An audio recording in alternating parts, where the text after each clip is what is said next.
Following the woman, Han and his creations were led by the woman to her home.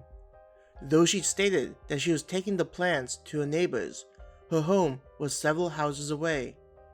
The term neighbor likely referred to anyone in the village. Her home was slightly smaller than the others next to it, with only one window next to the door. Entering into the house, they saw the living room and dining room setup. There seemed to be a door that presumably led to a bedroom. With a communal kitchen area, they probably didn't need to incorporate one inside of the homes. Against the wall seemed to be a place for various food ingredients, but nothing like a refrigerator to keep the items fresh.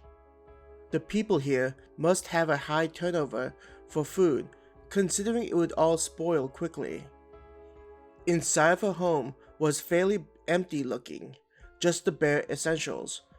There was a carpet, but that seemed to be the only thing to brighten up this dreary place. Even the table only had one chair, considering she was the only one living here. Master, I don't think we should stay here.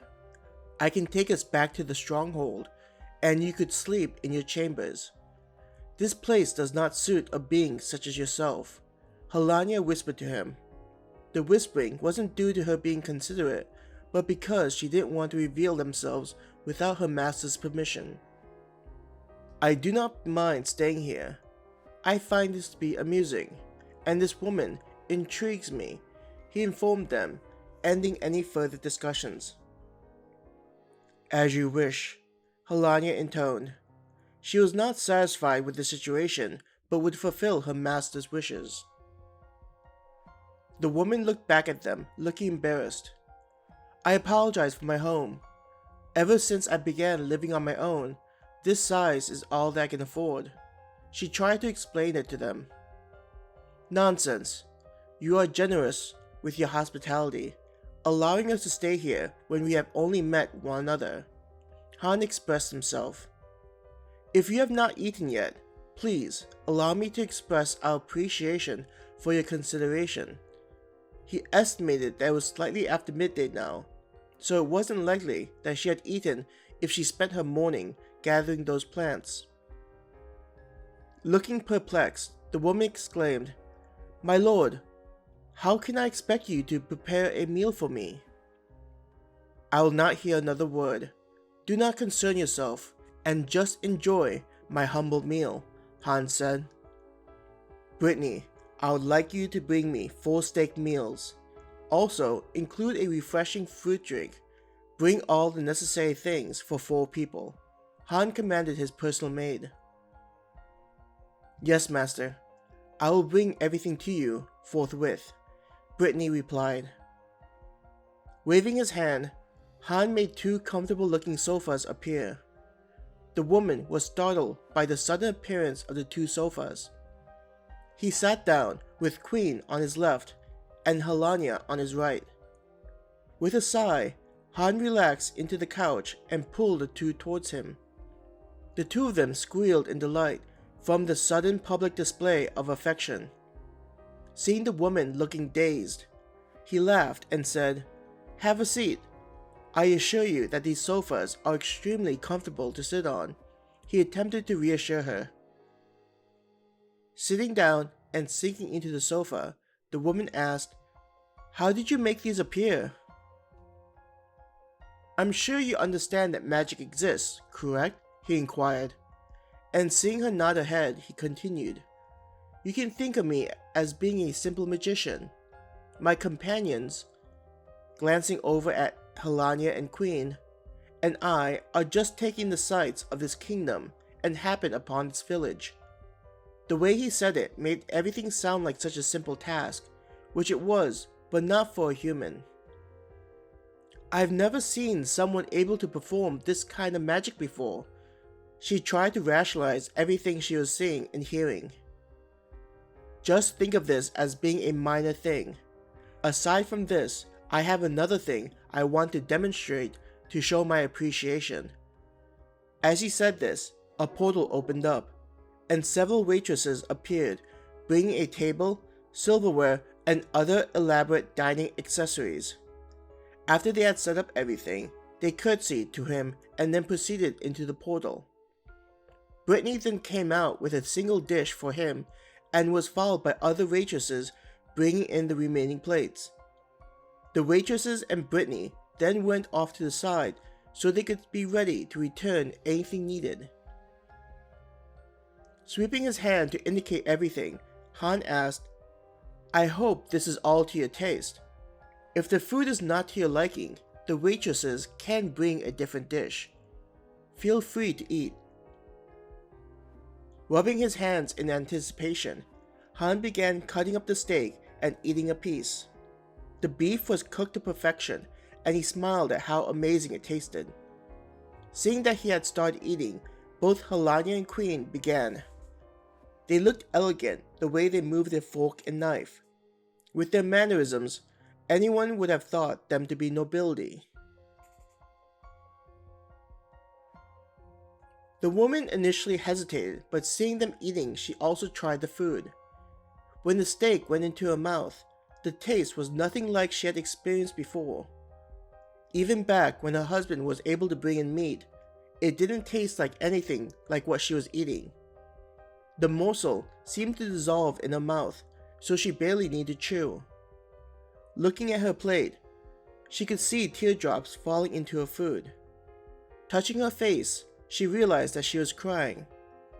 This was the first time that anyone had done such a kind thing to her in ages. The way the couple treated her was very much what she experienced all throughout the village. She was treated with contempt and seen as an eyesore, probably due to her having no one to help her. Lately, all she was able to eat was what she was able to gather in the forest. Even the vegetables on the plate seemed entirely different from what she had eaten before. Watching how she reacted to the food, Han found it adorable and endearing. It made him happy to see someone enjoying food to such a degree. Thinking back to what he had seen, he doubted that her life in this village was easy. "I am glad that you are enjoying your food. You should also try the fruit juice," he said while smiling. Queen looked like she was confused by how the woman was eating. The fact that this woman was allowed to eat with her master was beyond what this cretin deserved. She thought about how her master was so caring and thoughtful to be even thinking about this lowly being. Her feelings and admiration for her creator grew to new heights. A part of her wanted to summon a legion of skeletons and raise this village for disrespecting her creator. Sensing their thinking, Han placed his hand on their thighs. As he caressed them, he could see that he was getting a reaction out of Queen and Helania. He enjoyed watching them hold themselves back, especially in front of an outsider. "I am terribly sorry, but I forgot to introduce myself and ask for your name. I am Han," and indicating to Queen, "This is Queen," and pointing to Helania, "This is Helania. They are my dear companions." Putting down her utensils, the woman bowed her head and said, "My lord, I am called Elis. Thank you for everything that you have done for me. Your kindness knows no bound." Seeing him indicate for her to lift her head and to continue eating, she tackled the remaining food on her plate and drank the fruit juice. The drink was amazingly refreshing, a sweet overtone with hints of a tart undertone. Compared to fruits she had eaten before, there was more depth to this flavor as it would wash over her. Where did these nobles come from to have such amazing magical abilities and food? Elis thought to herself. From tales she had heard from merchants, there were some mages in the capital, but the term magician was not one she was familiar with. Are magicians stronger than mages or sorcerers? Being inside of a small village didn't allow for much exposure to the world, so she found this all fantastic. After they had eaten, he had Brittany bring them some tea to help digest the meal. Drinking the tea enabled him not to feel the usual food coma he would feel after a good meal. While they drank their tea, Han discussed with Elis about basic things in this world. He had a general understanding from what the system provided him, but not a detailed picture. Are all the villages similar to this one? Han asked. No, my lord. Due to how far away this village is to the capital, and with few resources, we don't get a lot of merchants or travelers coming here. We make enough from trade to survive, decently at least, but nothing like the towns and villages towards the center of the kingdom. She spoke, feeling a little forlorn. Placing his hand on his chin, Han mulled over this. He then said, "This probably means that the more interesting things are closer or at the capital." Considering it was still a ways until nightfall, Han believed they could continue with their travels. It wouldn't be so bad to enjoy the beautiful weather and travel, instead of just appearing in the capital. He continued to think about this. Reaching a decision, he looked at Elis and smiled. "Elis, how would you like to travel with us and see the rest of the kingdom?" My lord?" Elis asked, surprised by this invitation. "From what I've seen in this village, there isn't much here for you. You have no strings keeping you attached to this dreary place, and the village doesn't seem to treat you with the respect you deserve.